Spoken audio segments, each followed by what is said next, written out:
नमस्कार दोस्तों, मैं हूं मोहम्मद अमान। आशा करता हूं आप लोग कैसे होंगे, अच्छे ही होंगे, बेहतरीन होंगे। आज हम लोग पढ़ने वाले हैं क्लास 12th गणित का जो अनसॉल्व पेपर है, मैथ्स का जो अनसॉल्व पेपर है 2024, जो इस बार जितने भी मतलब यूपी में जितने भी सेट बने थे क्वेश्चंस के, वो सारे मैं लेकर के आया हूं। और आज हम लोग जो स्टार्ट करने वाले हैं वो सेट नंबर 1 है और इसका कोड है EX। कोड क्या होगा? EX। तो जिसकी भी जो है कोड मैच कर लेगा, जो भी अगर मैच करना चाहे तो वहाँ से जो है इसका कोड क्या हो जाएगा? EX हो जाएगा।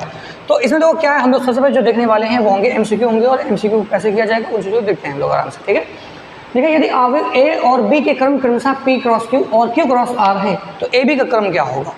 क्या बोला गया? एक हमारे पास अवयव A है, हमारे पास एक अवयव A है और A का जो क्रम है वो है P क्रॉस Q है।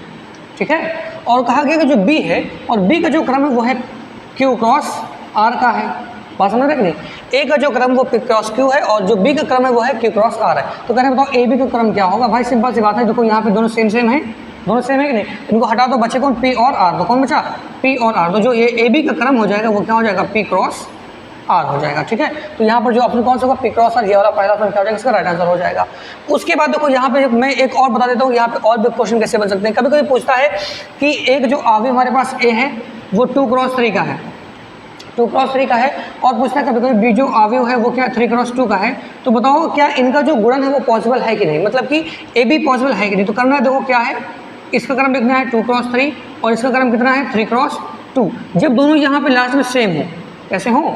दोनों चीज़ें कैसी हो? नंबर सेम हो तो समझ रहे हैं उनका गुणा पॉसिबल है। और जो गुणा करने के बाद अवयव हमारा बनेगा वो कैसा बनेगा? 2 क्रॉस 2 का बन जाएगा। यानी कि जो AB का जो नया क्रम बनेगा वो क्या हो जाएगा? 2 क्रॉस 2 का हो जाएगा। ठीक है, चलो हम लोग देखते हैं अगला क्वेश्चन। लिखा हुआ है कि किस बिंदु पर रेखा y बराबर x+1 की ढाल वक्र बराबर y² बराबर 4x के बराबर होगी।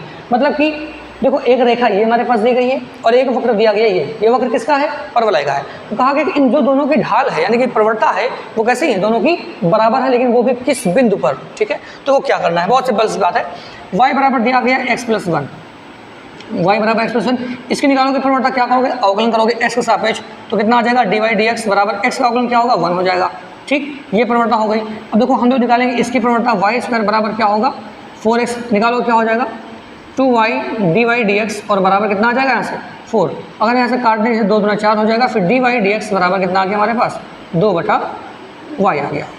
ठीक, तो अब देखो इसकी प्रवणता हो गई है और इसकी प्रवणता हो गई है, और कह रहे हैं कि दोनों की प्रवणता कैसी है? बराबर है। तो हम लोग क्या करें? दोनों को बराबर कर देंगे। तो यहाँ से क्या लिखोगे? 1 बराबर 2/y। तो y बराबर कितना आ जाएगा? 2 आ जाएगा। y बराबर कितना आ गया? 2। तो अब इस y का मान क्या है? किसी भी समीकरण में रख दो उठा करके, तुम्हारा मन कर दो यहाँ पे रख दो और या फिर यहाँ पे रख दो, कहीं भी रख दो, आंसर अपना सेम आ जाएगा। ठीक है, तो अब रखते हैं यहाँ पे y बराबर x+1 पे रखते हैं। तो y बराबर x+1, तो y का मान कितना है? 2 है। फिर लिखोगे x+1, तो यहाँ से x का मान कितना आ जाएगा? 1 आ जाएगा। कितना आ जाएगा?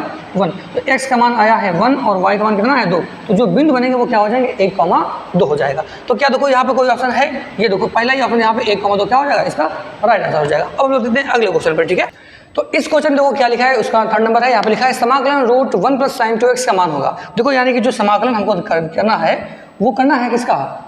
√1 + sin 2x का हमें क्या करना है? समाकलन करना भाई। तो समाकलन कर लेते हैं चुपचाप से। उसको क्या करेंगे? देखो भाई 1 को हम क्या लिख सकते हैं? sin² x + cos² x कर सकते हैं, और जो sin 2x लिखा है उसको क्या लिखोगे? 2 sin x और फिर ये हो जाएगा cos x और फिर ये dx। ठीक है, अब यहाँ पर हम क्या देखते हैं? देखो ये a² + b² + 2ab यानी कि a + b का क्या बन रहा है? ये होल स्क्वायर बन रहा है। इसको क्या लिख दोगे? √sin x + cos x का होल स्क्वायर कर देंगे, और यहाँ पे फिर क्या लिखा हुआ है? dx। और सभी लोगों को पता है कि अगर रूट के यहाँ पे देखो स्क्वायर लगाओ और रूट भी लगाओ, जब स्क्वायर हटता है तो रूट भी क्या हो जाता है? हट जाता है। सिर्फ यहाँ पे क्या बचेगा? sin x और फिर प्लस में cos x और फिर यहाँ हो जाएगा dx। तो sin x का समाकलन क्या होगा? माइनस का cos x होता है, और cos x का समाकलन क्या होगा? sin x होता है, और फिर प्लस में क्या कर दोगे? c। अब जी वाला ऑप्शन जिस भी होगा वो क्या हो जाएगा? सही हो जाएगा। तो माइनस cos x किसमें? देखो भाई माइनस cos x यहाँ पे मिल जाएगा। एक्चुअली ये तो गलत हो जाएगा, पहले माइनस cos x यहाँ पे लिखा है, फिर लिखा है sin x फिर प्लस c। कौन सही करोगे? Option number b right is the answer. ठीक है, चलो आगे देखते हैं। फिर लिखा है कि यदि सदिश 5i + λj + 2k और 2i + 3j + 4k एक दूसरे पर लंब है, एक दूसरे पर क्या है? लंब है, तो बताइए भैया यहाँ पर लैम्डा का मान क्या होगा? सभी लोगों ने सदिश में पढ़ा होगा कि जैसे मान लेते हैं कोई हमारे पास एक वेक्टर ए है, एक हमारे पास वेक्टर ए है, एक वेक्टर ए और एक वेक्टर क्या है बी, और कहते हैं भाई दोनों कैसे हो परस्पर लंबवत हो जाएं, तो फिर क्या होता है इनका जो डॉट प्रोडक्ट होता है वो कैसा होता है 0 होता है। क्या होता है वो 0 होता है। तो वही चीज़ देखो यहाँ पर हम लोग ये मान लें कि एक हमारे पास वेक्टर ए ये वाला हो गया, वेक्टर ए बराबर 5i कैप फिर प्लस में लैम्डा जे कैप फिर प्लस में क्या लिखा हुआ है 2k कैप, और हमारे पास एक वेक्टर बी हो गया, वेक्टर बी बराबर 2i कैप फिर प्लस में लिखा हुआ 3j कैप फिर प्लस में क्या लिखा हुआ है 4k कैप। अब दो कहा चूंकि दूसरे पर लंब है तो यहाँ फिर क्या होगा इनका a डॉट बी, यानी कि वेक्टर a डॉट बी बराबर क्या होगा 0 होगा। चलो हम लोग डायरेक्ट थोड़ा सा मल्टीप्लाई करते हैं, i का i से करेंगे 5 में कितना हो गया 10 हो जाएगा। फिर देखो लैम्डा का कहाँ से करेंगे 3 से करेंगे तो प्लस माइनस और 3 लैम्डा यहाँ पर हो जाएगा। फिर उसके बाद क्या होगा तो प्लस करेंगे 4 में कितना हो गया 8 और बराबर में 0 हो जाएगा। ठीक है 10 और 8 कितना हो गया 18 हो गया, तो माइनस का 3 लैम्डा प्लस 18 और बराबर 0, तो माइनस का 3 लैम्डा बराबर हो गया माइनस 18, माइनस कर जाएगा तो सिर्फ लैम्डा बराबर कितना आ जाएगा 6, तो जो लैम्डा का मान होगा कितना हो जाएगा 6। तो यहाँ पर जो ऑप्शन कौन सा होगा option number c is right answer. Okay next देखते हैं अगला क्वेश्चन क्या लिखा है। इसमें लिखा है कि अवकल समीकरण d2y dx2, अवकल समीकरण d2y dx2 बराबर रूट लगाया फिर देखो ऊपर 4 लिखा हुआ, फिर यहाँ पे लिखा है dy dx होल स्क्वायर जो भी वगैरह लिखा हुआ है, हमको इसमें घात बतानी है। क्या बतानी है घात। देखो ये कुछ इस प्रकार से लिखा है d2y dx2 बराबर root x plus dy dx का होल स्क्वायर। अब ऐसा देखो ये चीज़ है, देखो जब भी ऐसा लिखा हो क्वेश्चन और इस प्रकार का क्वेश्चन जब देता है तो पूछता है घात बताओ। क्या पूछेगा घात बताओ। देखो कभी भी अगर ऐसा लिखा हो, जैसे मान लो मैंने यहाँ लिखा x रूट लिखा, इसका मतलब क्या होता है पावर x की कितनी है 1/2 है। रूट का मतलब क्या होता है पावर आधी हो जाती है। ठीक है अगर यहाँ पर लिखा हो कि रूट x और यहाँ लिखा हो 3, तो इसका मतलब क्या होता है कि जो पावर होगी वो क्या हो जाएगी 1/3 हो जाएगी। बात समझ रहे हैं नहीं। अगर वैसे यहाँ पे क्या लिखा हो रूट x और इसकी पावर लिखी हो 4, तो यहाँ पर क्या हो जाएगा इसका x की पावर 1/4 हो जाएगी। समझ रहे हैं कि नहीं। तो वैसे देखो यहाँ पर जो 4 लिखा है उसको पहले हम क्या कन्वर्ट करेंगे पावर में। कैसे देखो ऐसे d2y dx2 बराबर ये हो जाएगा x प्लस dy dx का होल स्क्वायर, और इसकी देखो जो पावर होगी वो क्या हो जाएगी जो 4 में था उसको पलट देना है। देखो जैसे यहाँ पे 3 था 1/3 हो गया, 4 था 1/4, अगर यहाँ पे 5 लिखा होता फिर क्या करते हम लोग 1/5 कर देते, वैसे यहाँ पे क्या हो जाएगा 1/4 हो जाएगा। इतनी बात ठीक है। अब हमको बतानी है घात। क्या बतानी है घात। और हम लोग घात बताते किसकी हैं, घात हम उसकी बताते हैं जिसको हम लोग मैक्सिमम क्या करते हैं अवकलन करते हैं। अब देखो यहाँ पर देखा जाए तो अवकलन सबसे ज़्यादा किसका किया गया इसका किया गया, इसका तो एक बार किया गया, इसका कितनी बार किया गया 2 बार किया गया। तो देखो अगर पूछे कभी कोटि पूछे, क्या पूछे कोटि पूछे, तो कोटि क्या हो जाएगी इसकी 2 हो जाएगी। कोटि का मतलब ये होता है कि किसी भी समीकरण को कितने बार अवकलित किया गया है, कितने बार उसका अवकलन किया गया है। तो यहाँ पर देखो मैक्सिमम कितनी बार किया गया 2 बार किया गया, तो इसकी कोटि क्या हो जाएगी 2। लेकिन पूछा उसने क्या घात पूछा है, तो घात को बताने के लिए क्या करते हैं जो इसके ऊपर घात होती है हम लोग उसको बताते हैं। लेकिन यहाँ पर देखो क्या करना है कि जो पूरी पावर 1/4 लिखी जब वो इधर आएगी तो पलट के कितनी हो जाएगी यहाँ पे 4 बन जाएगी और वहाँ से वाली घात वहाँ से हट जाएगी। बात समझ रहे कि नहीं। तो इस प्रकार का क्वेश्चन अगर कभी भी आता तो हमको ऐसे ही करना है। और यहाँ पर अगर पूछेगा घात बताओ तो घात क्या बता देंगे इसमें 4 हो जाएगा। ठीक है ये इसका अपना आंसर राइट हो जाएगा, ये वाला ऑप्शन इसका राइट हो जाएगा। नेक्स्ट क्वेश्चन देखते हैं भैया। अब लिखा है कि सभी खंड कीजिए। अब यहाँ पे एमसीक्यू सारे खत्म हो चुके हैं। अब दर्शाइए कि इसमें आ जाते हैं क्या लिखा है, दर्शाइए कि fx बराबर x प्लस 2 यदि x does not equal to 0, और फिर लिखा है 1 यदि x बराबर 0 तो x बराबर 0 पर संतत नहीं है। अब उसने कहा कि संतत नहीं है। चलो चालू करते हैं। दिया गया हमारे पास fx x प्लस 2 और फिर यहाँ लिखा 1, और यहाँ बोला उसने x does not equal to 0 और x बराबर 0, ये चीज़ बोली है। उसने कहा है x बराबर 0 पर संतत नहीं है, x बराबर 0 पर संतत नहीं है। तो इस बात को हमें प्रूव करनी है। क्या करनी है प्रूव करनी है। तो कैसे करेंगे देखो हम लोग जानते हैं कि किसी भी फलन को संतत करवाने के लिए क्या होना चाहिए, उसका LHL और RHL कैसा होना चाहिए बराबर होना चाहिए, और जो F1 मान आता है उसमें क्या होना चाहिए बराबर होना चाहिए। देखो जैसे हम लोग यहाँ पर चेक करेंगे x बराबर 0 पर, किस पर x बराबर 0 पर, तो जहाँ x वहाँ क्या लिखोगे 0। ठीक अब मुझे जरा ये बताना कि x बराबर 0 पर कौन है। ये तो भैया x does not equal to 0 है। जब हम x बराबर 0 लेंगे तो हम लोग ये वाला थोड़ी लेंगे, कौन सा लेंगे x बराबर 0 पर ये वाला लेंगे। तो x बराबर 0 पर मान करें इसका 1 हो जाएगा। ठीक अब देखो उसके बाद ये हो गया हमारा f0 निकल के आ गया। हमको निकालना होगा अब LHL और RHL निकालना होगा, तो वो निकाल लेते हैं LHL एंड RHL। देखो सबसे पहले क्या करना है LHL निकालते हैं। तो LHL निकालने के लिए क्या करते हैं हम जानते हैं हमारे पास जो होता है लिमिट h टेंड्स टू 0 क्या करते हैं, जो भी हमारे पास लिमिट दी जाती है x बराबर 0 हो, x बराबर 3 हो, x बराबर 5 हो, या फिर मान लो x बराबर a है, तो हम लोग क्या करते हैं a माइनस h करते हैं, करते ही नहीं करते हैं। मतलब कि जो लिमिट है वो क्या होगी, एलसीएम में थोड़ी सी कम वाली होगी, जिससे यहाँ पे 0 दिया गया तो 0 से कम वाला, ठीक है। अब यहाँ पर मान रखते हैं लिमिट h टेंस टू 0। देखो यहाँ पर ये क्या है, 0 से हम क्या जा रहे हैं, कम जा रहे हैं, 0 से कम। तो देखो 0 के बराबर कौन है, ये चीज़ है। तो यहाँ पर जहाँ x लिखा वहाँ क्या लिखोगे, a माइनस एच, मतलब कि वहाँ लिखोगे 0 माइनस एच और फिर प्लस में क्या लिखोगे 2। अगर हम यहाँ पर लिमिट लेंगे तो कितना आ जाएगा इसका आंसर, 2 आ जाएगा। कितना आ जाएगा, 2 आ जाएगा। तो ये देखो हमारा हो गया LHL, क्या आ जाएगा यहाँ से निकल के, LHL बराबर हो गया 2। ये बात ठीक।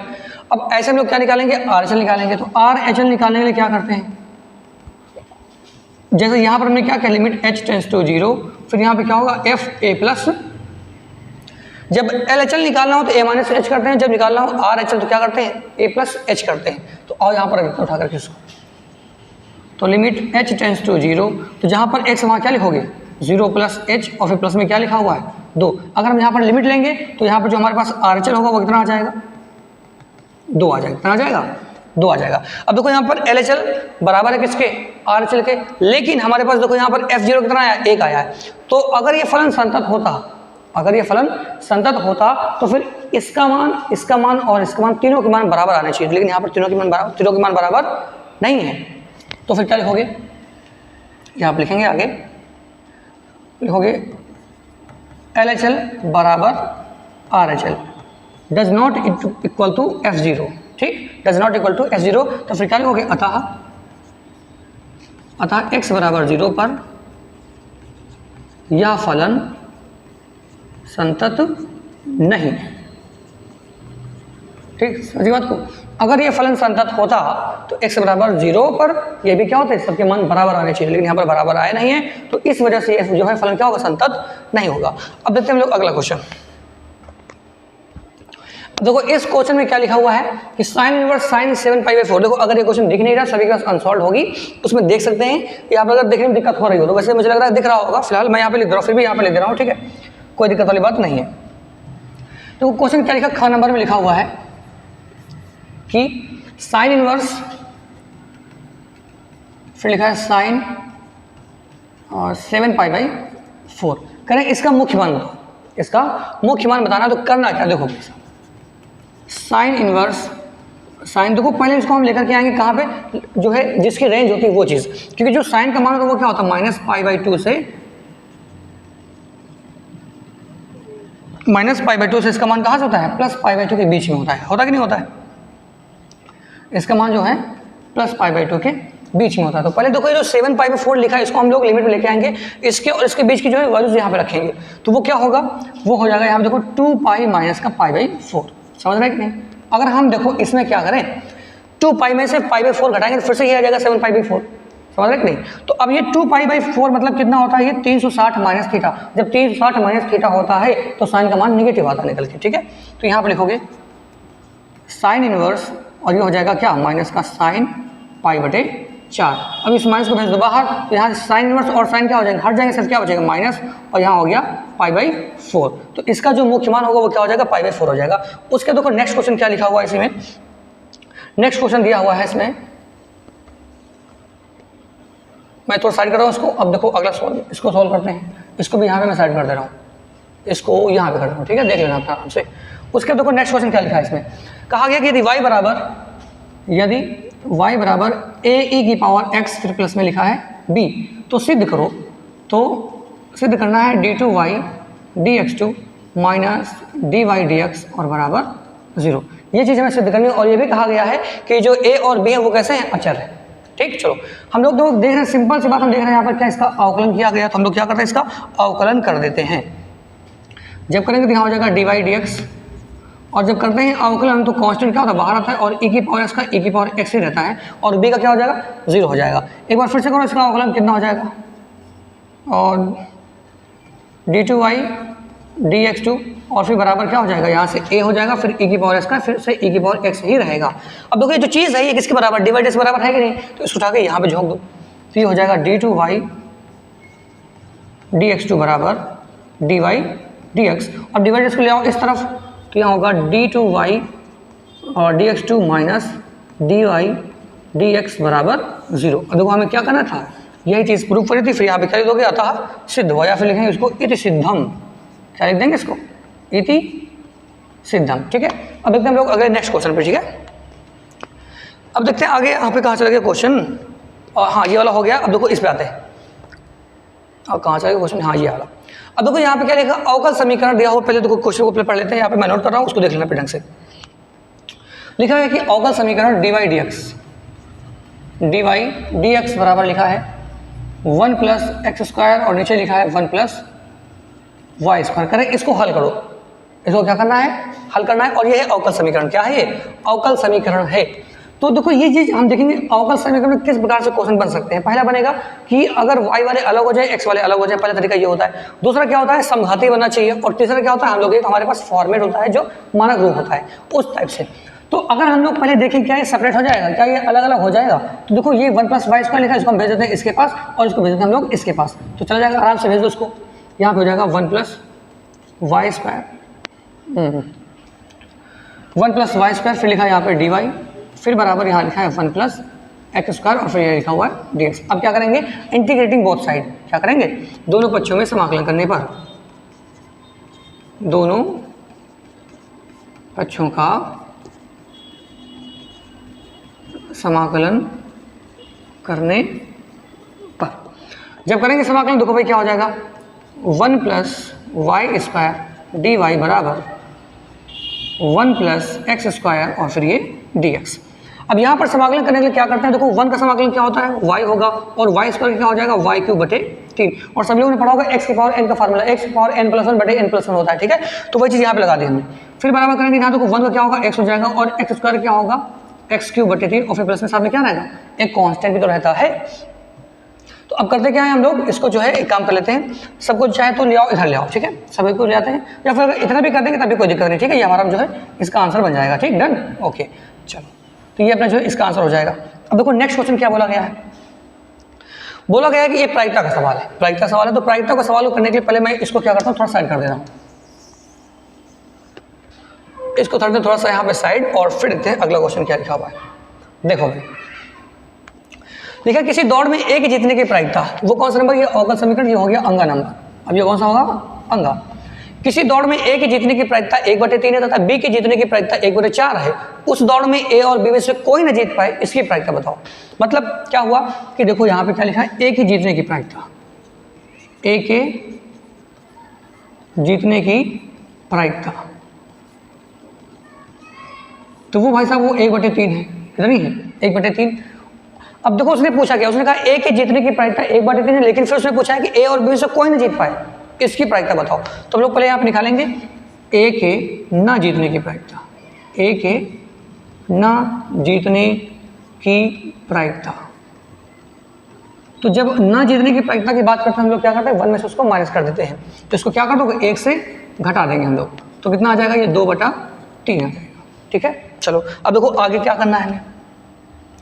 आगे थे हम लोग बी की बात करते हैं, तो यहाँ लिखेंगे बी के जीतने की प्रायिकता, बी के जीतने की प्रायिकता।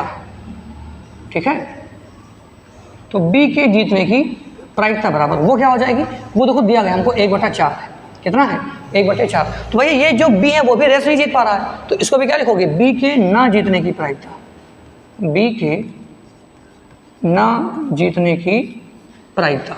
हम वो अब निकाल लेते हैं उसको, तो वो कितना हो जाएगा, इसको भी हम लोग क्या करेंगे 1 में से घटा देंगे, कितना आ जाएगा यहाँ से 3/4 आ जाएगा। तो ये हो गया ए के न जीतने की प्रायिकता, और ये हो गई बी के न जीतने की प्रायिकता। अब लोग क्या देखो हमको देखना है, उसने कहा भैया ए और बी में से कोई न जीत पाए, तो फिर इसको लिखते हैं हम लोग आगे करके, ए और बी में से कोई न जीत पाए, तो ए और बी में किसी के ना जीतने की प्रायिकता, ना जीतने की प्रायिकता। देखो जब भी सवाल ऐसा आएगा तो करना क्या है, हमको दोनों को मल्टीप्लाई करवा देना है। क्या करना है, दोनों को मल्टीप्लाई करवा के निकाल लेना इसका आंसर। देखो ए के ना जीतने की प्रायिकता कितनी है, 2/3 हो जाएगी। तो ए की प्रायिकता कितनी है, 2/3 है, और बी के ना जीतने की प्रायिकता कितनी है, 3/4 4 है। सॉल्व करेंगे 3 से 3 क्या होगा, कट गया, 2 1 2, 2 2 कितना हो गया 4। तो इसका आंसर कितना आएगा 1/2 आएगा। ठीक है, तो ये हो गया तुम्हारा इसका आंसर। अब देखो नेक्स्ट क्वेश्चन देखते हैं क्या होगा। देखते हैं इस क्वेश्चन में क्या लिखा हुआ, तीसरे का नंबर लिखा है कि प्राकृतिक, मैं पढ़ रहा हूँ, देखो अपने अनसॉल्व मैच कर लेना। ठीक है, लिखा है कि प्राकृतिक संख्याओं के समुच्चय इन पर एक संबंध है r बराबर, संबंध लिखा हुआ है कि r बराबर a, b। ठीक है, फिर लिखा है such that a, such that b belongs to n। n का मतलब क्या होता है, नेचुरल नंबर। ठीक है, और तथा a बराबर b स्क्वायर, और कहा गया यहाँ पे a बराबर क्या है, b स्क्वायर है, से व्यक्त किया गया है। तो क्या a, b, तो फिर देखो क्या क्वेश्चन पूछा उसने कहा है कि क्या ये जो a, b है, a, b belongs to r, फिर b, c belongs to r, और this implies a, c belongs to r। तो क्या ये बात सत्य है, इसके ये पूछा गया है। देखो हम लोग क्या करेंगे, हम चेक करते हैं अभी। देखो इसी की सहायता से हम लोग चेक करेंगे ये बात सत्य है कि नहीं। और देखो सबसे पहली बात यहाँ पे क्या उसने कहा कि a बराबर क्या है, b स्क्वायर, और उसने हम लिया है a, b। क्या लिया है, a, b, और बिलोंग्स टू क्या है r। तो अगर मैं इसके लिए बात करूँ तो इसके लिए यहाँ पर देखा जाए तो इसके हिसाब से तो a बराबर क्या होना चाहिए, b स्क्वायर होना चाहिए। बिल्कुल सही बात है, ठीक होना चाहिए, नहीं होना चाहिए। उसके बाद देखो फिर क्या उसने बोला है, उसने कहा b, c बिलोंग्स टू क्या है, r है। तो यानी कि अगर हम इसको देखें, a की जगह पर क्या आ गया है, b आ गया, और b की जगह पर क्या आ गया, c आ गया। तो इसके लिए जो संबंध बनना चाहिए वो क्या बनना चाहिए, b बराबर c स्क्वायर, नहीं बनना चाहिए।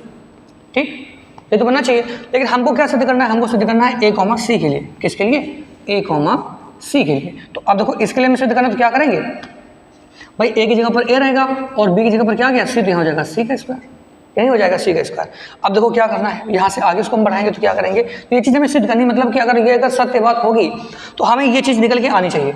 अगर ये चीज़ निकल के आ जाती है तो ये बात सत्य हो जाएगी, अगर ये चीज़ निकल के नहीं आती है तो फिर वो क्या हो जाएगी, वो असत्य हो जाएगी। तो और फिर चेक करते हैं कैसे क्या इसकी कहानी है। ठीक है,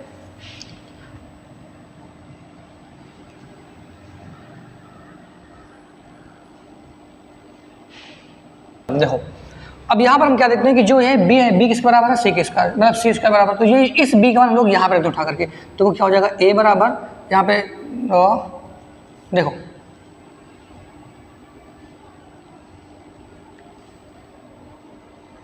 तो अब देखो यहाँ पर इसका क्या सीन होता है। देखो यहाँ पे क्या करना है हमको, तो b बराबर c स्क्वायर है, तो इस b का हम लोग उठा करके यहाँ पर रखेंगे। तो a बराबर क्या हो जाएगा, c स्क्वायर का स्क्वायर, यानी कि a बराबर क्या आ गया, c की पावर में 4। कितना आ गया, a बराबर c की पावर 4। तो क्या ये बात सही है, अगर ये बात सत्य होती तो हमारे पास क्या आना चाहिए था, a बराबर c स्क्वायर आना चाहिए था, लेकिन हमारे पास क्या आया, a बराबर c की पावर 4। तो मतलब यहाँ पे क्या लिखोगे, अतः यह सत्य नहीं है। क्या लिखेंगे, बाकी जो भी ये देखो ये पूरी बात लिखना है, यहाँ पे क्या लिखना है, अतः यह कथन सत्य नहीं है। ठीक है, सिंपल सी बात यहाँ पे हो जाएगा। तो ये क्वेश्चन हो गया। देखो अगला क्वेश्चन क्या उसने बोला है, उसके बाद बोला है कि यदि y बराबर एक्स स्क्वायर, ये समाकलन नहीं, ये अवकलन सवाल दिया गया है। किसका ये सवाल है अवकलन का। तो हम लोग देखते हैं नेक्स्ट पेज में क्या सवाल है। तो y बराबर लिखा है एक्स स्क्वायर, देखते हैं, मैं यहाँ पे नोट कर रहा हूँ सवाल को, देख लें सभी लोग। y बराबर एक्स स्क्वायर, और उसके बाद फिर देखें क्या है, x square plus 3x plus 4, y बराबर एक्स स्क्वायर प्लस 3x, अरे यार, y बराबर x square plus 3x plus में 4, और देखो फिर नीचे क्या लिखा हुआ है, नीचे लिखा है e की power x into cos x, e की पावर x और इंटू कॉस एक्स। तो कह रहे हैं इसका पहले डिवाइड एक्स याद करो, तो डिवाइड एक्स बताइए। तो कैसे करेंगे इस सवाल का जो है हम लोग करेंगे, कैसे करेंगे, तो भाई चुपचाप से यहाँ पे क्या लगा दोगे, अंश बटे हर। तो अंश बटे हर लगाते क्या लिखेंगे, डिवाइड एक्स बराबर, तो हर को तो ऐसे लिख दिया जाता है e की पावर x cos x, और अंश को क्या करते हैं हम लोग अवकलन करते हैं। तो एक्स स्क्वायर कितना होगा 2x, और 3x का क्या होगा 3 बचेगा, और 4 तो कांस्टेंट 0 हो जाएगा वो। फिर करेंगे माइनस, हम लोग क्या करेंगे इस बार अंश को लिखते हैं चुपचाप से, और फिर किसका करेंगे अवकलन, हर का अवकलन करेंगे। तो देखो जब यहाँ पे करोगे तो क्या करोगे, इसमें लगाओगे फर्स्ट इंटू सेकेंड, क्या लगाएंगे इसमें फर्स्ट इंटू सेकेंड। तो क्या फर्स्ट इंटू सेकेंड कैसे लगेगा, e की पावर x, और कॉस का क्या होता है माइनस का साइन x, फिर प्लस करेंगे cos x, और e की पावर x का e की पावर x ही रहता है। ये बात ठीक है। अब नीचे क्या हो जाएगा, देखो e की पावर x, क्या लिखा है e की पावर x, और ये cos x, इसका क्या हो जाता है होल स्क्वायर हो जाता है। सभी लोगों ने पढ़ा होगा अंश बटे हर का फार्मूला क्या होता है कि भैया हर को ऐसे लिखना है, फिर अंश का अवकलन, फिर माइनस करेंगे, अंश को इस बार ऐसे लिखना और हर को क्या करते हैं हम लोग अवकलन करते हैं और फिर बटे में क्या होता है हर का स्क्वायर हो जाता है। चलो आगे देखते हैं क्या होने वाला है यहाँ पे। तो dy dx बराबर लिखा है यहाँ पे क्या e की पावर x, इसको ऐसे लिख दो e की पावर x, फिर cos x और फिर यहाँ से लिखा हुआ है 2x + 3, उसके बाद माइनस x स्क्वायर प्लस में 3x और फिर प्लस में क्या हो गया 4। यहाँ से देखो कॉमन क्या मिल रहा है हमको, यहाँ से मिलेगा कॉमन e की पावर x, क्या मिल जाएगा e की पावर x और अंदर क्या बचेगा cos x और फिर माइनस में sin x और नीचे क्या हो जाएगा, नीचे हो गया e की पावर x cos x का होल स्क्वायर। ठीक है, चलो अब अगर हम यहाँ से चाहें तो e की पावर x कॉमन भी कर सकते हैं। तो e की पावर जब x कॉमन करेंगे तो क्या बन जाएगा, तो e की पावर x कॉमन अंदर क्या बचेगा, यहाँ से हो गया cos x 2x + 3 फिर minus x square plus 3x + 4 और फिर लिखेंगे यहाँ से हम लोग cos x माइनस में sin x और नीचे देखो क्या लिखा हुआ है, नीचे लिखा है e की पावर x का होल स्क्वायर लिखा, मतलब यहाँ पे e की पावर x को हम बाहर कर लेते हैं और e की पावर x और ये हो जाएगा cos स्क्वायर x, तो एक क्या हो जाएगा यहाँ से कट जाएगा और जो बच जाएगा उसका क्या होगा आंसर बन जाएगा। यहाँ से इसको आगे सॉल्व कर सकते हैं आप लोग। ठीक है, हम लोग देखते हैं अपना नेक्स्ट क्वेश्चन। ठीक, यहाँ तक बात हो गई, अब देखो इस पर आ जाते हैं, यहाँ पर आ जाते हैं। इसमें क्या लिखा है कि इसको कहो तो थोड़ा सा हम बड़ा भी कर देते हैं, थोड़ा सा सवाल दिखाते हैं फिर छोटा कर देते हैं। ठीक है, ये सवाल देखो क्या लिखा है कि अवकल समीकरण dy dx बराबर, अवकल समीकरण dy dx बराबर e की power x into sine x, इसको क्या करना है हल करना है। तो इसको हल करने के लिए देखो क्या करना होगा, हम इसका अवकल समीकरण से हम लोग हल करते हैं। तो पहले इसको छोटा करते हैं फिर इसको हम लोग क्या करेंगे हल करेंगे। चलो सुन चले जाओ। चलो भाई देखो,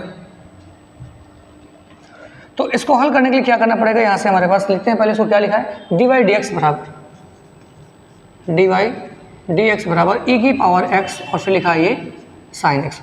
तो अब जब हम लोग यहाँ पे क्या देखेंगे सिर्फ x वाला ही है, यहाँ पर y वाला तो कोई है ही ना है, तो फिर क्या करोगे इसको भेज दो उधर, तो यहाँ से हो जाएगा और dy e की पावर x और ये हो गया sin x और फिर ये ds। फिर क्या करोगे इसका अब समाकलन करेंगे। ठीक है, तो समाकलन करेंगे तो यहाँ पे लगाएंगे और यहाँ पे लगाएंगे, तो क्या होगा इसमें क्या करोगे, इसमें लगाओगे फर्स्ट इंटू सेकंड। लेकिन जब फर्स्ट इंटू सेकंड लगाओगे इस प्रकार के क्वेश्चन फिर समस्या आगे बढ़ेगी। क्यों, अब देखो इसको हम मानेंगे, पहले क्या करेंगे इसको हम मान लेते हैं।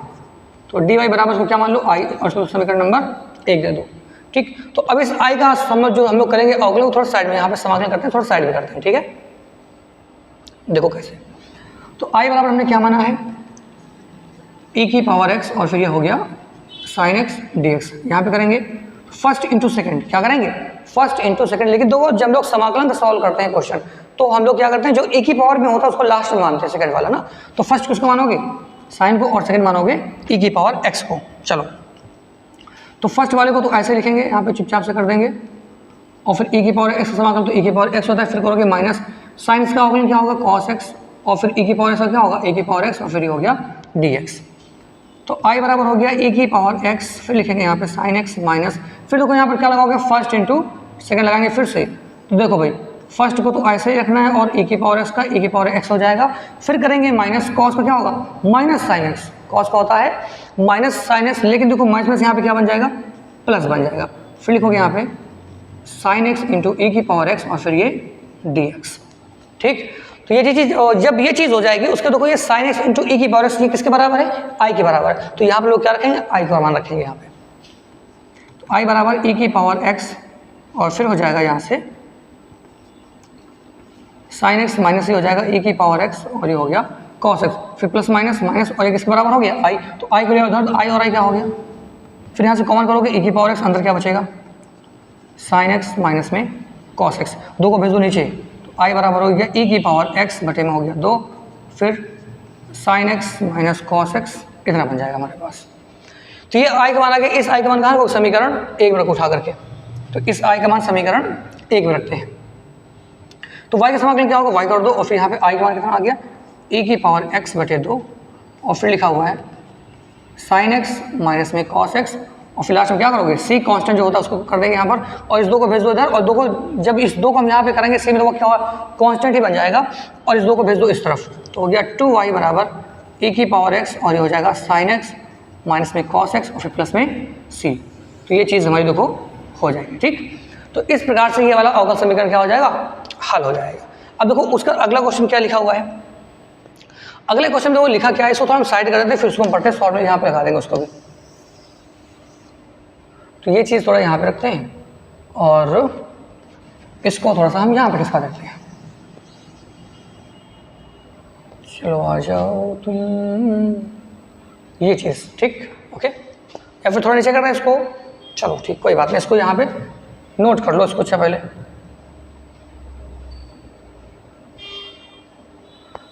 इसको जो है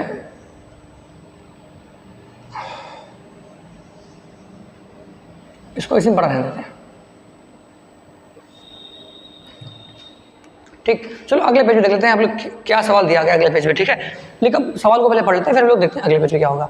यदि एक पासे को एक बार उछाला जाए, एक पासे को एक बार उछाला जाए तो क्या होगा। अगर पासे को उछाला जाता है तो जो है कुल परिणाम कितने मिलेंगे, पासे को उछालने पर कुल परिणाम कितने मिलेंगे, कुल परिणाम कितने मिलेंगे। तो कहोगे 6 मिलेंगे। कौन कौन से 6 मिलेंगे भाई, देखो या तो पासे में 1 आ सकता है, 2 आ सकता है, 3 आ सकता है, 4 या फिर 5 या फिर 6। तो पासे में देखो 6 संख्याएं होती हैं, 6 अंक होते हैं, तो इन 6 में से क्या होगा, कोई ना कोई एक आएगा, ठीक। तो ये जो होगा कुल परिणाम, यानी कि एस बराबर, इसको हम लिख सकते हैं एस बराबर, क्या कर सकते हैं इसको, एस बराबर कर सकते हैं कि 1 2 3 4 5 6, ठीक। उसके बाद देखो क्या है, फिर लिखा उसने कहा कि एक पासे को एक बार उछाला जाता है, थोड़ा सा बड़ा कर ले इसको, थोड़ा सा बड़ा कर ले, ये चीज़ थोड़ा ये रहेगा, दिखाई पड़ेगा सवाल में क्या लिखा हुआ है। एक पासे को एक बार उछाला जाता है, उछाला गया, 6 परिणाम बनेंगे, 6 परिणाम ने वहाँ पे पीछे लिख दिया हो, ठीक है। पासे पर प्राप्त संख्या 3 का अपवर्त है, पासे पर प्राप्त संख्या 3 का अपवर्त है, जिसको ए से दिखाया जाता है। कैसे दिखाया जाएगा उसको, ए से, और पासे पर प्राप्त संख्या जो सम है उसको एफ से निरूपित किया गया है। मतलब कि पासे पर 2 प्रकार की संख्या हमको प्राप्त होती है, कौन कौन सी, एक तो जो 3 का अपवर्त है और दूसरा क्या, जो सम संख्या है, ठीक है। और पहले यहाँ पे देखते हैं, यहाँ पे लिखेंगे ई बराबर, क्या लिखेंगे, ई बराबर मतलब क्या होता है, जो 3 का अपवर्त है। ई बराबर क्या होगा, 3 का अपवर्त का मतलब क्या होता है भैया, ऐसी कौन संख्या है जो 3 से कट जाएंगे। तो 3 से देखो, एक तो ये 3 कटेगा और ये क्या कट जाएगा, 6 कट जाएगा। तो यहाँ पर लिखोगे 3, 6, तो ये हो गया ई वाला सिस्टम हो गया। फिर उसने कहा कि जो ये एफ है ना, वो क्या है, संख्या सम होनी चाहिए। कैसे होनी चाहिए, सम। तो देखो सम कौन कौन से यहाँ पे हो जाएगा, 2 4 और फिर 6। तो यहाँ पे लिख देते हैं, यहाँ पे क्या, ये 3 का अपवर्त है, 3 का अपवर्त, और यहाँ पे क्या है, यहाँ पे दिखाया गया है सम संख्या को, ठीक। चलो अब बाद फिर आगे बढ़ते हैं, करें क्या ई तथा एफ स्वतंत्र घटनाएं हैं। क्या बताना है, क्या ये ई है और एफ है, स्वतंत्र घटनाएं हैं। तो स्वतंत्र घटना के लिए देखो हमारे पास एक कंडीशन होती है, क्या होती है, स्वतंत्र घटना के लिए, स्वतंत्र घटना के लिए, तो देखो जो इनका इंटरसेक्शन होता है, ई इंटरसेक्शन एफ, वो बराबर किसके होगा, पी ई और इंटू पी एफ के बराबर होना चाहिए, ये चीज़, ठीक। तो जो इंटरसेक्शन होता है वो पी ई इंटरसेक्शन एफ बराबर P E into P F के बराबर होना चाहिए। अब देखो ना, हमको ये इसका मान पता है ना, इसका पता है ना, इसका पता है, तो हम लोग पहले इसका मान निकालते हैं। आओ देखो, पहले निकालेंगे हम लोग ई इंटरसेक्शन एफ। तो ई इंटरसेक्शन एफ का मतलब क्या होता है, तो ई इंटरसेक्शन एफ का मतलब ये होता है कि जो दोनों में कॉमन हो, जो दोनों में क्या हो, कॉमन। तो कॉमन कौन है, देखो 3 इसमें है, क्या 3 इसमें नहीं है, इसमें 6 है, हाँ इसमें कहोगे 6, एक बार हमको एक चीज़ कॉमन मिल रही है, तो यहाँ पर कॉमन क्या मिलेगा, 6 मिल जाएगा, ठीक। अगर इसके हम निकालते हैं प्रोबेबिलिटी, तो P निकालेंगे तो प्रायिकता निकालेंगे तो क्या हो जाएगा, प्रायिकता। हमको कॉमन कितना, हमको जो इसमें कॉमन कितना मिला, सिर्फ 1 नंबर मिला है। कैसा मिला है, 1 मिला है, और टोटल नंबर कितने थे इसमें, 6 थे, तो 1/6 हो गया। देखो फिर से एक बात ध्यान समझ लो कि जब हमको निकालना हो इंटरसेक्शन निकालने में हम लोग क्या करते हैं, जो नंबर कॉमन होगा उसको लिखेंगे। अब हम लोग क्या देखते हैं कि जो कॉमन नंबर वो क्या, सिर्फ एक ही तो है, दोनों में सिर्फ एक कॉमन है, हमने लिखा यहाँ पर 1, और टोटल नंबर कितने देखो 6 थे, हमने लिखा 1/6 कर दिया। तो ठीक ऐसे हम लोग क्या निकालेंगे, अब पी ई निकाल लेते हैं। क्या निकालेंगे, पी ई निकाल लेते हैं। कैसे निकालेंगे पी ई को, देखो तो पी ई बराबर, देखो हमारे पास पी ई कितने हैं, 2 नंबर है, कितने नंबर है, 2 नंबर है, और टोटल नंबर कितने थे, 6, तो यहाँ से करेंगे कितना आएगा, 1/3 आ जाएगा, क्लियर एकदम। और उसके बाद देखो फिर क्या करना, हमको निकालना है पी एफ। तो पी एफ कैसे निकालोगे, ऐसे निकालोगे, देखो पी एफ कितने, 1 2 3 नंबर है, कितने नंबर हो गए 3, और टोटल कितने हैं 6, तो कितना हो जाएगा 1/2 हो जाएगा। समझ गए, समझ गए। तो ये हो गया पी का मान, ये हो गया PF1, हो गया P इंटरसेक्शन F। अब यहाँ पे हम लोग क्या करते हैं, चेक कर लेते हैं इसको। तो चेक करेंगे, देखो PE इंटरसेक्शन F का मान कितना है, वहां से देखो 1/6 आया है, 1/6 बराबर PE कितना आया है, 1/3 आया है, और फिर इंटू PF कितना है, 1/2 है।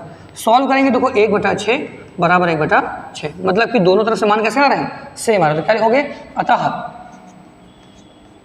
अतः दोनों घटनाएं कैसे ही हैं, अतः दोनों घटनाएं स्वतंत्र हैं।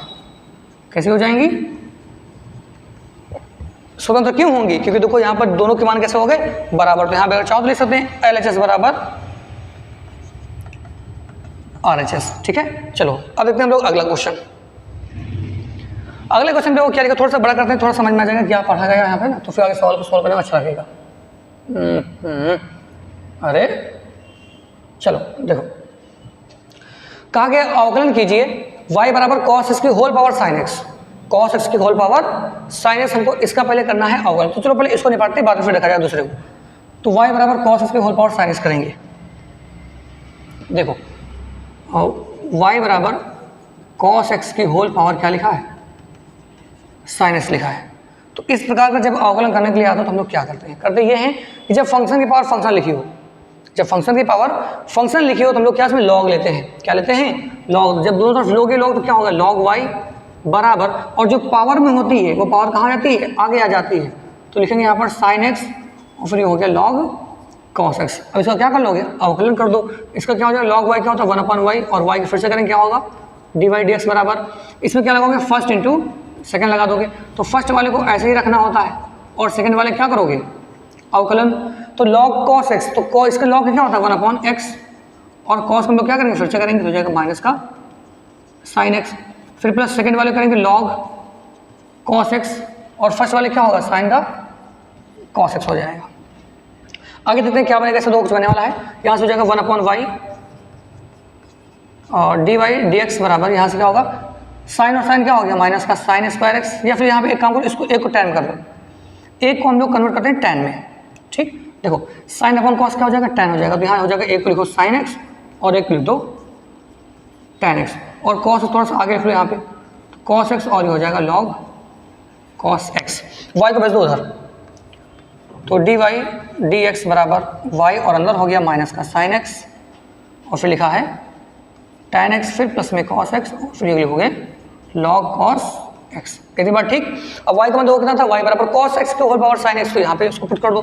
तो dy dx बराबर cos x की होल पावर sin x, और अंदर क्या हो जाएगा, minus sin x tan x, फिर plus cos x log cos x।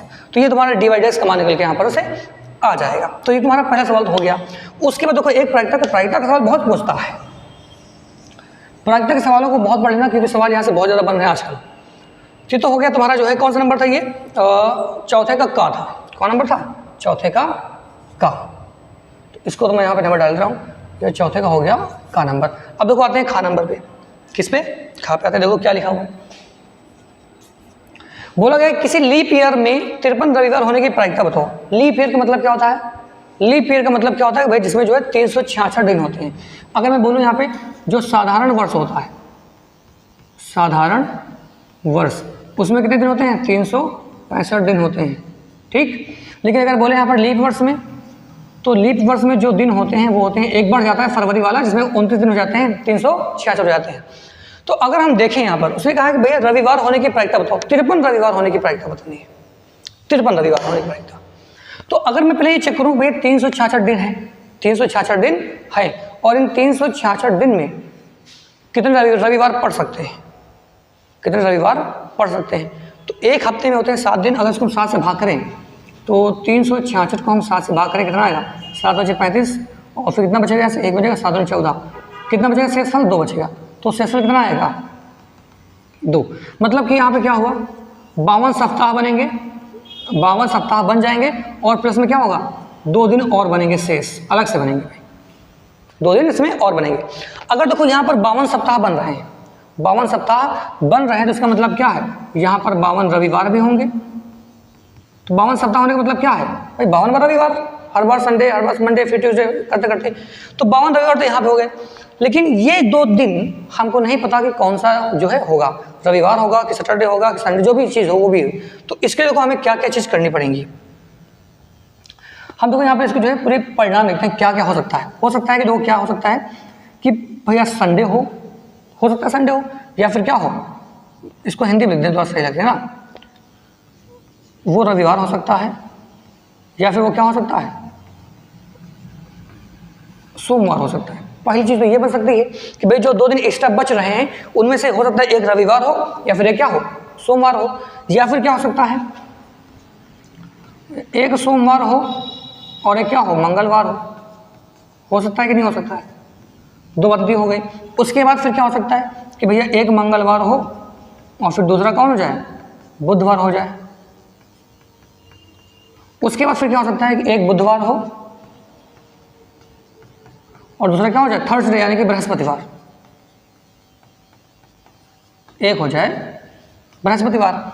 इसके अलावा और क्या बन सकता है, हम इसके अलावा 1 2 3 4 तो बने, अब देखो यहाँ पर और बन जाएगा, जिससे एक हो जाए बृहस्पतिवार हो जाए और दूसरा क्या हो जाए, शुक्रवार हो सकता है।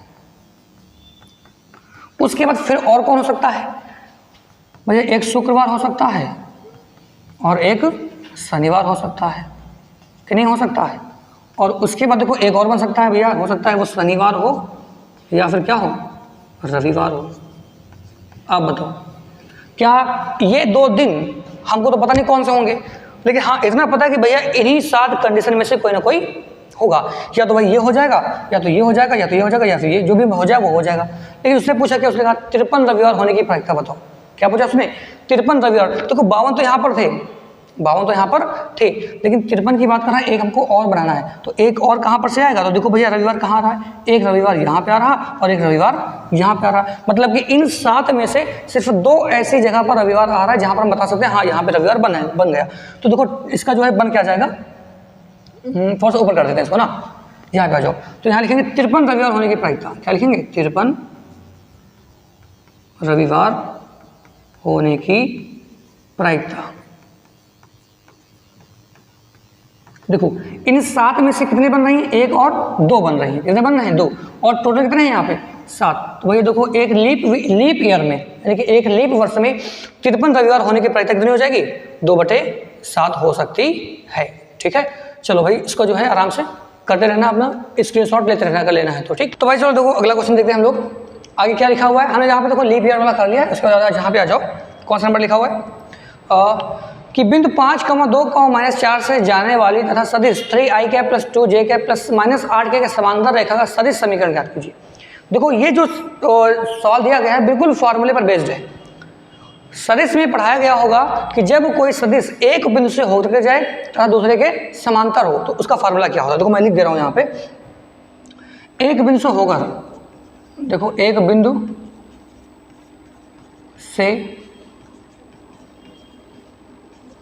से होकर जाने वाले तथा सदिश के समांतर, क्या बोलेंगे, तथा सदिश के समांतर रेखा का समीकरण, समांतर और रेखा का सदिश समीकरण। ठीक, चलो और समझो भाई क्या होता है। इसका जो फार्मूला होता है वो होता है वेक्टर आर बराबर वेक्टर ए प्लस होता है m लैम्डा। क्या होता है, m लैम्डा। मतलब यहाँ पर ए क्या है, ए वो होता है जो बिंदु दिए जाते हैं और m क्या होता है जिसके वो समांतर होते हैं। ठीक है, अगर मैं यहाँ पर देखूँ तो वेक्टर ए हमारे पास क्या बन जाएगा, इनको भी i और j में क्या करो, कन्वर्ट कर लो। यहाँ से हो जाएगा 5i फिर प्लस में हो गया 2j फिर माइनस का 4k। और मैं अगर बात करूँ m की तो देखो वेक्टर m कितना हो जाएगा यहाँ से हमारे पास, और 3i फिर प्लस में हो गया 2j फिर माइनस में हो गया 8k। बस कुछ नहीं करना, उसको उठा के यहाँ पे मार दो, हो गया खत्म सवाल। तो वेक्टर r बराबर देखो a कितना है 5i + 2j फिर माइनस का 4k, फिर प्लस करेंगे लैम्डा लिखेंगे और m का मान कितना है 3i + 2j फिर माइनस में 8k। और बस ऐसा क्या हो गया, आंसर हो जाएगा। ठीक है, चलो हम लोग देखते हैं अगला क्वेश्चन। अगले क्वेश्चन में क्या लिखा, देखो वो भी सदिश का सवाल दिया गया है। बढ़िया सवाल देखो, ये बहुत बढ़िया सवाल दिया इसने बच्चे। इसको थोड़ा सा छोटा कर देते हैं हम यहाँ पे, ये यहाँ पे सेट कर देते हैं, ठीक है। अपना कर लेना, देखिए यहाँ पे स्क्रीनशॉट बाद में ले लेना। उसके तो अगला क्वेश्चन में अगर देखो यहाँ पे तो क्या दिया गया, यहाँ पे लिखा हुआ कि a क्रॉस b, देखो भाई घा नंबर है, कौन सा नंबर है, घा नंबर दिया गया है कि vector a cross b plus c, फिर plus vector b cross c plus a, फिर लिखा है plus vector c cross vector a plus vector b। तो ये तीन हमको दिए, वो ऐसे दिए गए और करना क्या बहुत आसान है, कुछ भी नहीं करना इसमें। तो देखो इसका गुणा हम करेंगे तो यहाँ पे क्या हो जाएगा, vector a cross vector b फिर plus vector a cross vector c। देख रहे हैं, मतलब a को पहले लेके जाओ b के पास, फिर प्लस लगाओ, फिर a को कहाँ लेके जाओगे, c के पास। तो ठीक ऐसे इसको भी आगे बढ़ाओ, vector b cross vector c फिर vector b cross vector a, फिर देखो फिर प्लस करेंगे, प्लस c क्रॉस में a फिर प्लस में हो गया c क्रॉस b। इतनी सारी चीज़ें हो गई। अब देखो यहाँ पे जो क्रम उल्टा से सब दिया गया है, ए भी ठीक होता है, ए भी होता है, बी सी भी ठीक होता है और सी ए भी ठीक होता है। लेकिन देखो यहाँ पर ए के बाद डायरेक्ट सी दे दिया उसने, ए के बाद क्या दिया उसने, सी। तो इसकी डायरेक्शन क्या करोगे तुम, चेंज करोगे। चेंज कैसे करेंगे, देखो यहाँ पे ए क्रॉस बी, जब इसको हम सी को इधर लाएंगे, ए को उधर भेजेंगे, तो यहाँ पर जो चिन्ह है वो क्या होगा, बदल जाएगा, vector c cross vector a हो जाएगा, क्योंकि इसके हम डायरेक्शन को चेंज कर रहे हैं। जब क्रॉस में हम लोग ऐसा करते हैं तो यहाँ पे चिन्ह बदल जाता है, लेकिन अगर डॉट की मैं बात करूँ, जैसे मान लो यहाँ पे लिखा हो a dot vector a dot vector b, तो इसको हम vector b dot vector a कर सकते हैं, इसमें कोई फर्क नहीं पड़ता है। लेकिन अगर यहाँ पर हमारे पास लिखा है वेक्टर ए क्रॉस वेक्टर बी, तो इसको अगर हम vector b cross vector a लिख रहे हैं तो आगे फिर क्या करोगे, माइनस जरूर लगाएंगे, ठीक है। तो वही चीज़ तो हमने यहाँ पर लगाई है कि यहाँ पर जो हो जाएगा वो कर लेंगे इसको। तो आगे देखो ऐसे हम लोग जो क्रम के अव्यवस्थित रख से जो है उल्टा से दिया गया उसको क्या करो, सही करो। फिर प्लस यहाँ बी क्रॉस से लिखा, लिखो बी, फिर क्रॉस में क्या लिखा होगा सी, फिर बी क्रॉस ए, तो क्या बी के बाद ए आता है, नहीं ए के बाद बी आता है ना, तो इसको भी चेंज करो, तो माइनस करोगे वेक्टर ए क्रॉस वेक्टर बी, सी के बाद ए, ठीक है सही है, क्योंकि लोग जो क्रम होता है ए फिर बी फिर सी फिर ए आता है घूम के, तो ये सही दिया होगा। तो सी क्रॉस ए, इसको तो क्या सी के बाद बी रहेगा, उसमें क्या करोगे, चेंज करोगे, तो हो जाएगा माइनस का माइनस बी क्रॉस सी हो जाएगा। अब देखते हैं क्या हम यहाँ पे ए क्रॉस बी प्लस है और ए माइनस बी क्या है, देखो ये माइनस को काट दो, ए भी प्लस का और ए भी क्या है, ये माइनस का है, इसको बी ए प्लस और ये माइनस कट के भैया कितना आ गया, 0। तो भाई साहब इसका आंसर क्या हो जाएगा, 0 हो जाएगा। अब देखते हैं हम लोग अगला क्वेश्चन, ठीक है, स्क्रीनशॉट ले लेना अपना आराम से, मैं चलता हूँ। फिर आते हैं अगले क्वेश्चन पे, ये वाला क्वेश्चन देखो यहाँ पे क्या लिखा है, 5वें नंबर पे आके हम लोग 5 का काम लिखा है, यदि ए बराबर 1 2 3 4 5 से बी बराबर 1 2 3 जो भी लिखा है 1 6 4 5 में संबंध आर छोटा है, आर क्या है, संबंध आर छोटा हो तो आर से संबंधित क्रमित युग्मों का समुच्चय ज्ञात कीजिए तथा बी से ए तक संबंध को परिभाषित कीजिए। बी से ए तक संबंध को क्या करना है, परिभाषित करना है। चलो भाई देखो इसमें क्या करना है, उसने कहा है कि जो क्या है वो ए जो है वो बी से क्या है, छोटा है, ए जो है वो बी से क्या है, छोटा है। तो फिर कैसे करेंगे, तो हम यहाँ पर लिख रहे हैं, लिखा हुआ है ए बराबर, देखिए भाई ध्यान से लिखा है 1, 2, 3, 4 और फिर 5 यहाँ तक दिया गया है। और फिर देखो बी बराबर दिया गया है हमको, फिर क्या लिखा है 1, 4 और फिर 5 ये लिखा है। अब अगर हमको देखो इनके क्रमित युग्मों का समुच्चय ज्ञात करना है, मतलब कि इनका हम समुच्चय निकालेंगे, देखो बहुत आसान चीज़ है। और उसने कहा कि भाई जो ये क्या ये ए छोटा है किससे, बी से, मतलब कि ए का मान क्या होगा, बड़ा होगा और बी का मान क्या होगा, छोटा होगा। तो और फिर बनाते हैं इनका समुच्चय हम लोग बड़े आराम से, समुच्चय बनाएंगे ना इसका, हाँ समुच्चय बनाना है, चलो बनाते हैं। देखो भाई उसने कहा ए का मान छोटा होना चाहिए, देखो ए यहाँ पर क्या है 1 है, तो बी यहाँ पर क्या, बी में देखो 2 तो है नहीं, छोड़ देते हैं, 3 भी नहीं छोड़ देते, फिर कौन है 4, तो ए कॉमा क्या हो जाएगा 4, ए तो ये बन सकता है इसका क्रमित युग्म। दूसरा क्या हो सकता है 2, 4 भी तो हो सकता है कि नहीं हो सकता है, 2, 4, फिर वो क्या हो सकता है 3, 4 भी हो सकता है। मतलब हमें ऐसे क्रम बनाने हैं जिसमें ए का मान छोटा और बी का मान क्या हो, बड़ा होगा, सिंपल सी बात है, ठीक है। तो 1, 4, 2, 4, 3, 4, अब देखो क्या 4, 4 हो सकता है, 4, 4 नहीं हो सकता, क्यों नहीं हो सकता, क्योंकि 4, 4 दोनों बराबर हो जाएंगे, हमको क्या बनाना है, छोटा और बड़ा, तो 4, 4 में छोड़ देना है, ठीक है। फिर आ जाओ उसके बाद 1, 4 हो गया, 2, 4 हो गया, 3, 4 हो गया। अब 1, 5 पे आ जाओ, 1, 5 फिर 2, 5 फिर क्या लिखोगे, 3, 5 फिर क्या लिखोगे, 4, 5 ऐसे कर लेंगे, ठीक है। उसके बाद फिर देखो आगे बढ़ते हैं, 2 का भी हो गया सीन। अब देखो 3 का निकालो, किसका, नहीं नहीं 1 का हो गया, 2 का हो गया, 3 का 4, ठीक, वेरी गुड। अब देखो क्या बचता है, अब देखो 1 बन जाएगा यहाँ से 3,4, यानी 3,4 लिखा है कहीं पर, 3,4 ये लिखा हो, ठीक, वेरी गुड, 3,4 हो गया, और फिर 3,5 भी हो गया है, 4,4 हो चुका है, 4,5 भी हो ही चुका है, तो बस खत्म कहानी। तो भैया देखो इतने समुच्चय यहाँ से बन जाएंगे, बस ये इसका आंसर बन जाएगा, ठीक है। तो ठीक कर लें, हम लोग देखते हैं अगला क्वेश्चन। देखो यहाँ पे अगले क्वेश्चन में क्या लिखा हुआ है, अब यहाँ पे देखो क्या लिखा है, जो अगला क्वेश्चन है, देखो 5वें का हो चुका है। अब देखो 5वें की बात करेंगे, किसकी, खा की, ठीक है। यहाँ पे लिखा है एक्स वाई जेड के मानों को ज्ञात कीजिए यदि अवयव ए बराबर और समीकरण ए डैश ए को संतुष्ट करता है, ठीक है। तो इस सवाल को सॉल्व करने के लिए पहले हमें क्या करना पड़ेगा, इसको हम करेंगे छोटा सा, इसको क्या बनाएंगे हम, छोटा सा कर लेते हैं। चलो पहले इसको करें छोटू, बना दें इसको हम बड़े आराम से, फिर आगे सॉल्व करें सवाल को। ये चीज़ देखो मैं इसको यहाँ पे साइड में कर रहा हूँ, बाकी हम लोग सवाल को लगाते हैं कैसे होने वाला है, ठीक है। चलो देखो उसमें को क्या दिया गया, ए दिया गया है, ए दिया गया है, तो ए बराबर कितना हो जाता है यहाँ से, एक आगे हमारे पास है क्या है 0 2 y और फिर क्या दिया गया है z, 0 2 y z, फिर x y z, फिर क्या होला गया x y और z, और उसके बाद फिर क्या है, नहीं x y माइनस z दिया हुआ है, ठीक ठीक है। फिर देखो उसके बाद क्या लिखा है x माइनस वाई जेड, फिर x माइनस वाई और फिर ये हो गया z। देखो ये हमारे पास एक अवयव है, ये क्या है, एक अवयव दिया गया और हमसे ये कह रहा कि भाई जो अवयव है a डैश a, इसका हम a डैश निकालते हैं, पहले क्या निकालेंगे a डैश a, तो a डैश निकाल सभी को आता होगा, a डैश कैसे निकालोगे, कैसे निकालेंगे भाई, रो को कॉलम में और कॉलम को रो में कन्वर्ट कर देंगे, ठीक है। देखिए जो रो है इसको क्या करोगे, कॉलम बनाओगे, 0 2 y और फिर ये हो गया z, फिर देखो दूसरी वाली रो को क्या बनाओगे, कॉलम बनाओगे, तो x y और फिर क्या हो गया माइनस z, और फिर तीसरी वाली को क्या बना लेंगे हम लोग x माइनस वाई और फिर क्या हो गया ये z, ये हो गया देखो a डैश हो गया। फिर वो कह रहा है कि भाई देखो ये a डैश a बराबर i को संतुष्ट करता है, मतलब कि a डैश a बराबर क्या है i के, मतलब दोनों को हम मल्टीप्लाई करवाएंगे, क्या करवाएंगे मल्टीप्लाई, तो a डैश रखो यहाँ पर, तो लिखा हुआ है 0 2 y और फिर z, फिर x y और फिर ये हो गया माइनस का z, फिर लिखा है x माइनस वाई और फिर लिख दिया हमने ये z, ये चीज़ हो गई। उसके बाद हम लोग अब रखेंगे यहाँ पर a का मान, देखो a का मान ये लिखा हुआ है 0 2 y और फिर ये हो गया z, फिर x y माइनस का z, फिर लिखेंगे x माइनस वाई और ये z हो गया। और बराबर क्या होता है भाई, बराबर ये लिखा i, और i का मतलब क्या 1 0 0 0 1 0 फिर 0 0 1, ठीक। चलो भाई अब इसका हम लोग क्या करेंगे मल्टीप्लाई करेंगे, और तुम लोग जानते हो कि जब भी मल्टीप्लाई करवाते हैं हम लोग तो क्या करते हैं भाई, इस रो का मल्टीप्लाई किस में होगा, इस कॉलम में होगा, फिर ऐसे इस रो का मल्टीप्लाई इस वाले कॉलम, फिर आगे ऐसे करते हम लोग चले जाते हैं।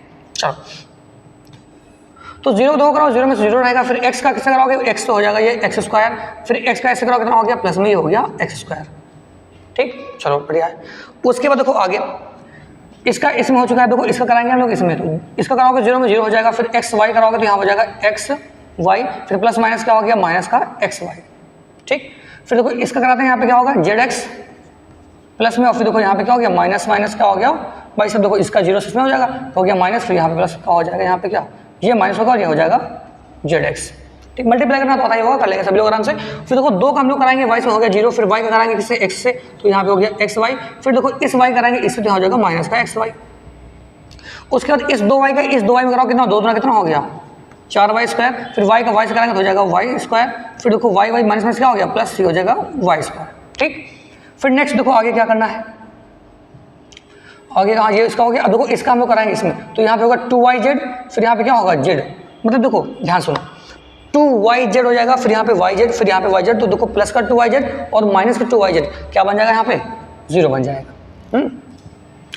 उसके बाद इसको देखो यहाँ पे हो जाएगा 0, फिर यहाँ पे zx, यहाँ पे zx, यहाँ हो गया माइनस का zx, फिर प्लस में क्या आएगा zx, फिर यहाँ पे करेंगे 2yz, फिर यहाँ पे क्या हो जाएगा 2yz, फिर माइनस का 2yz, फिर यहाँ से जब हम सॉल्व करेंगे तो z और z हो गया स्क्वायर, ये कट पीट के कितना हो गया यहाँ से, मतलब 3 z हो जाएंगे यहाँ पे z स्क्वायर, फिर z स्क्वायर और फिर प्लस z स्क्वायर। तो ये इस प्रकार से कहानी बनेगी इसकी। मल्टीप्लाई करना है इसको आराम से करना, अपने आप से हो जाएगा, ठीक है। फिर वो क्या हो जाएगा 1 0 0 0 1 0 फिर 0 0 1। अब देखो इसको करते हैं आगे सॉल्व, आगे कैसे करेंगे, तो x और x क्या होगा, पहले तो इसको काट दो, ये खत्म ये खत्म ये खत्म ये खत्म, यहाँ से ये खत्म करो ये भी खत्म, यहाँ तो 0 है पहले से, ये भी खत्म हो जाएगा और ये भी क्या होगा खत्म हो गया। तो जहाँ जहाँ पर 0 बन गया वहाँ पे 0 लिख दो पहले से, यहाँ पे आ जाओ साइड में, इसको थोड़ा सा हम कर देते हैं उधर। देखो भाई साहब, मैं इसको कर दे रहा हूँ थोड़ा सा यहाँ पे साइड, ठीक। चलो आओ देखो, तो अब देखते हैं क्या यहाँ पे क्या बचा, एक्स और एक्स क्या हो गया, एक्स स्क्वायर हो गया। कितना बन जाएगा, एक्स और एक्स एक्स स्क्वायर, फिर यहाँ पे हो गया 0, फिर यहाँ पे क्या हो गया 0, फिर यहाँ पे करते हैं यहाँ पे 0 हो गया, फिर यहाँ पे देखो क्या होगा 4 1 5 और 1 6, यहाँ हो गया 6y स्क्वायर, और फिर यहाँ पे क्या बचा है 0, फिर यहाँ पे हो गया 0, उसके बाद फिर देखो यहाँ पे क्या हो गया 0, फिर यहाँ पे क्या होगा 2 1 1 2 3, यहाँ पे हो गया 3z स्क्वायर, और बराबर किसके था 1 0 0, फिर 0 1 0, फिर 0 0 1, ठीक। अब देखो भैया क्या होगा, देखो ये भी उसी फॉर्मेट पे हो गया और ये भी उसी फॉर्मेट पे हो गया, दोनों क्या करो तुलना करोगे, अब क्या करेंगे तुलना। तो अभी एक सेकंड, यहाँ पे x और x, यहाँ पे 2x स्क्वायर था, कितना था 2x स्क्वायर। अब तुलना करेंगे, देखो इसका तुलना हम किससे करेंगे, इस वाले से करेंगे, तो यहाँ लिखेंगे 2x स्क्वायर बराबर में कितना हो गया 1, तो x स्क्वायर बराबर कितना होगा 1/2, तो x बराबर क्या होगा प्लस माइनस 1/√2, तो ये देखो x का मान आ गया x का मान। चलो ठीक है, फिर आगे देखते हैं यहाँ से हम लोग। अब देखो y वाला बाकी सब तो 0 ही हो गए सबके सब, तो बचा कौन, ये y वाला, तो 6y स्क्वायर बराबर कितना हो गया 1/6, तो y स्क्वायर बराबर 1/6, तो y बराबर प्लस माइनस 1/√6, तो ये हो गया y का मान। अब बचा कौन है भाई z वाला, तो z वाला भी निकाल लेंगे आराम से, कौन सी बड़ी बात है। तो यहाँ पे हो जाएगा 3z स्क्वायर बराबर में हो गया 1, तो यहाँ से देखेंगे z स्क्वायर बराबर कितना हो गया 1/3, तो z बराबर प्लस माइनस 1/√3, तो ये हो गया तुम्हारा z का मान, ठीक है। तो ये इस प्रकार से x, y और z के मान आ जाएंगे। अब देखो यहाँ पे यहाँ तक सवाल हम लोगों ने आज सॉल्व कर लिए, इसके आगे के जो भी सवाल है वो मिलेंगे अगले वाले वीडियो में। और अगर वीडियो अच्छा लगता है कि किफ़ायती है या फिर तुम्हारे काम आ सकता है, तो लाइक कीजिए, चैनल को सब्सक्राइब कर दीजिएगा, और साथ ही साथ अपने सभी दोस्तों को क्या करना है, इस वीडियो को शेयर कर दे रहो, ठीक है। तो फिर हम लोग मिलेंगे अगले नई वीडियो में, तब तक के लिए जय हिंद जय भारत।